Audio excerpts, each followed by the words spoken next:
Hello friends, ഒത്തിരി ഒത്തിരി സ്വപ്നങ്ങൾ സീരിയലിൻ്റെ ലേറ്റസ്റ്റ് എപ്പിസോഡ് റിവ്യൂയിലേക്ക് എല്ലാ കൂട്ടുകാർക്കും സ്വാഗതം. അങ്ങനെ ശ്രീനാഥും അതുപോലെ തന്നെ വിവേകും കൂടി ഒരുമിച്ച് കാണുകട്ടോ ചെയ്യുന്നത്. ആ സമയത്ത് വീണ്ടും ഈ ശ്രീനാഥ് നന്നായിട്ട് തന്നെ മദ്യപിച്ചിട്ടുണ്ട്. ആകെ വെളിവും ബോധവും ഇല്ലാണ്ടാണ് അയാൾ നടന്നുകൊണ്ടിരിക്കുന്നത് കേട്ടോ. ഒരു ഭ്രാന്തനെ പോലെയൊക്കെ ആയിട്ടുണ്ട്. ആ സമയത്ത് വണ്ടി നിർത്തടാന്ന് പറയുന്നുണ്ട് കേട്ടോ. എന്താണോ എന്ന് എനിക്ക് വേണ്ടത്, എൻ്റെ വർഷം ഇങ്ങനെ ആക്കിയിട്ട് താൻ ഇങ്ങനെ കാണിച്ചുകൊണ്ട് നടക്കുകയാണോ എന്ന് വിവേക് ചോദിക്കുമ്പോൾ, എന്താടാ ഞാൻ അവളെ ചെയ്തത്? ഞാൻ ഒരുപാട് അവളെ സ്നേഹിച്ചു. അതാണോ ഞാൻ ചെയ്ത തെറ്റ്? തന്നെ അവൾ ഏത് സ്ഥാനത്താണോ കണ്ടിരിക്കുന്നതെന്ന് വിവേക് തിരിച്ചും ചോദിക്കുന്നുണ്ട് കേട്ടോ. ഒരു രക്ഷകർത്താവിൻ്റെ സ്ഥാനത്ത് ഒരു രക്ഷകർത്താവോ? അവളോട് ഞാൻ പറഞ്ഞോ എന്നെ രക്ഷകർത്താവായിട്ട് കാണാനായിട്ട്?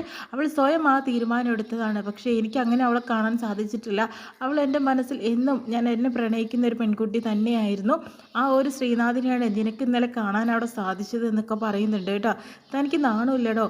കാരണം അവൾ നിങ്ങളെ ഒരു രക്ഷകർത്താവിനെ പോലെ കണ്ടതെന്ന് വെച്ചിട്ടുണ്ടെങ്കിൽ അവൾ രക്ഷിക്കാൻ വന്നിട്ടുണ്ടായിരുന്നത് നിങ്ങളായിരുന്നു. അതുകൊണ്ടാണ്, അല്ലാതെ അവൾക്ക് നിങ്ങളോട് സ്നേഹമോ പ്രേമമോ ഒന്നും തന്നെ ഉണ്ടായിട്ടുണ്ടായിരുന്നില്ല എന്ന രീതിയിൽ പറയുന്നുണ്ട്.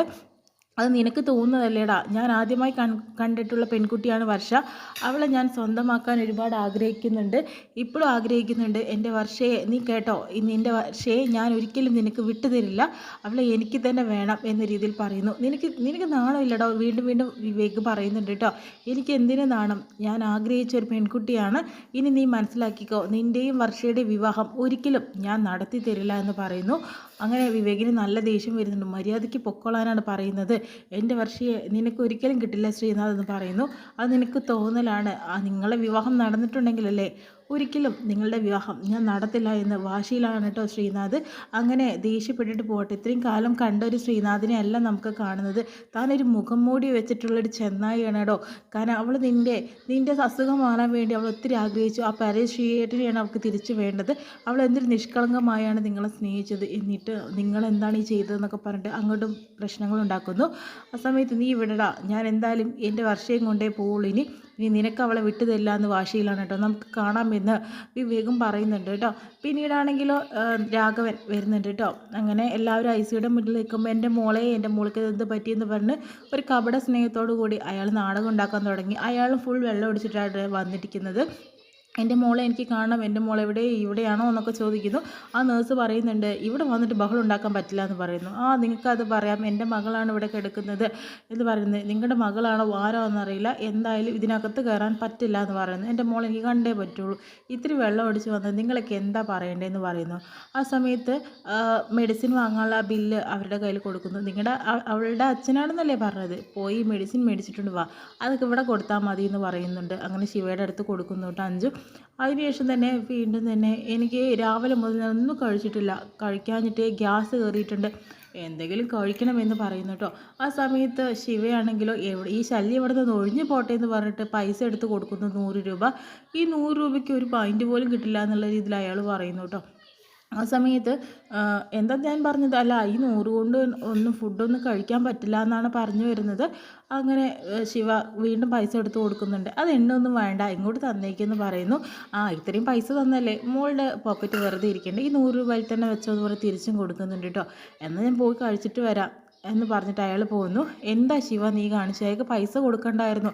അയാൾ ഇനി ആ പൈസ ഇങ്ങോട്ട് കള്ളു കുടിച്ച് ലെക്കും ലെവലും കെട്ടി ഇങ്ങോട്ട് വരുമെന്ന് പറയുന്നുണ്ട്. തൽക്കാലം അയാൾ ഇവിടെ നിന്ന് ഒഴിവാക്കാൻ വേണ്ടിയിട്ടാണോ ഞാൻ അങ്ങനെ പറഞ്ഞത്. ഇനിയിപ്പോൾ പോട്ടെ, എന്ത് ചെയ്യാനാ. പിന്നെയാണ് വിവേക് അവിടെ നിൽക്കുമ്പോൾ നേഴ്സ് വരുന്നുണ്ട് കേട്ടോ. നേഴ്സ് പറയുന്നുണ്ട്, വർഷയുടെ ഓർണമെൻറ്റ്സ് റിസപ്ഷനിൽ കൊടുത്തിട്ടുണ്ട്, സൈൻ ചെയ്തിട്ട് അവിടെ നിന്ന് വാങ്ങണം, അതെന്തൊക്കെയുള്ളത് നിങ്ങൾക്കല്ലേ അറിയുള്ളൂ, ചെന്ന് വാങ്ങിക്കാനായിട്ട് പറയുന്നു. അങ്ങനെ വേഗം വന്നിട്ട് ശിവയോടും അഭിയോടും പറയുന്നുണ്ട്, വർഷയുടെ ഓർണമെൻറ്റ്സ് അവിടെ പോയി നമ്മൾ വാങ്ങിക്കണം എന്ന് പറയുന്നു. ആ സമയത്ത് അഞ്ചു വരുന്നുണ്ട് കേട്ടോ.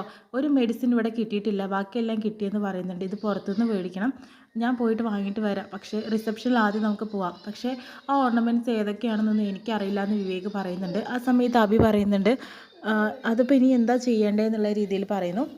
അപ്പോഴത്തേനും എന്നാൽ പിന്നെ മമ്മിയെ വിളിക്കുകയല്ലേ നല്ലതെന്ന് പറയുന്നു. ആ സമയത്ത് അബിക്കൊരു ബുദ്ധി തോന്നുന്നുണ്ട്, എന്തിനാ ആൻറ്റിയെ ബുദ്ധിമുട്ടിക്കേണ്ട ആവശ്യമൊന്നുമില്ല, അന്ന് സെൽഫി എടുത്തിട്ടുണ്ട് വർഷയുടെ ഓർണമെൻറ്റ്സ് ഒക്കെ ഇട്ട സമയത്ത്, അത് നോക്കി മാച്ച് ചെയ്തിട്ട് നമുക്ക് നോക്കിയാൽ മതിയല്ലോ. അങ്ങനെ ഒരു പ്രശ്നമുണ്ടല്ലേ, എന്നാൽ പിന്നെ അങ്ങനെ ചെയ്യാമെന്ന് പറഞ്ഞിട്ട് എല്ലാവരും കൂടി റിസപ്ഷനിലേക്ക് പോകുന്നു കേട്ടോ. അഞ്ജുനോട് പറയുന്നുണ്ട്, അഞ്ജു നീ എന്തായാലും മരുന്ന് കൊടുത്തിട്ട് റിസപ്ഷനിലേക്ക് വന്നാൽ മതി എന്ന് പറയുന്നു. ആ സമയത്ത് എല്ലാവരും കൂടിയും തന്നെ ആ ഒരു ഓർണമെൻറ്റ്സ് ചെക്ക് ചെയ്യാനായിട്ട് കൊടുക്കുന്നു കേട്ടോ. അങ്ങനെ ആ ഫോണും ആ ഓർണമെൻറ്റ്സും വെച്ച് നോക്കുമ്പോൾ എല്ലാം മാച്ച് ചെയ്യുന്നുണ്ട്, എല്ലാം ഉണ്ടെന്ന് പറയുക കേട്ടോ. ആ സമയത്ത് ഇതൊന്ന് റിസീവ്ഡ് എന്ന് പറഞ്ഞിട്ട് ഇവിടെ എഴുതിയിട്ട് ഒന്ന് സൈൻ ചെയ്ത് തരണമെന്ന് പറയുമ്പോഴത്തേനും വിവേക് അത് ചെയ്യാനായിട്ട് നിൽക്കുമ്പോൾ രാഘവൻ പറയുന്നുണ്ട്, അവിടെ നിർത്ത്, ഇങ്ങനെയൊന്നും ചെയ്യേണ്ടെന്ന് പറയുന്നു. അവളുടെ അച്ഛനാണ് ഞാൻ, എൻ്റെ മകളുടെ കല്യാണമാണ്, ആ സ്വർണം എനിക്ക് അവകാശപ്പെട്ടതാണ്, ഞാനാണ് സൈൻ ചെയ്ത് മേടിക്കേണ്ടത് എന്ന രീതിയിൽ അയാൾ പറയുന്നു. താൻ എന്തോ മനുഷ്യനാടോ, തനിക്കെങ്ങനെ ഈ അവകാശം ഈ സ്വർണത്തിൽ?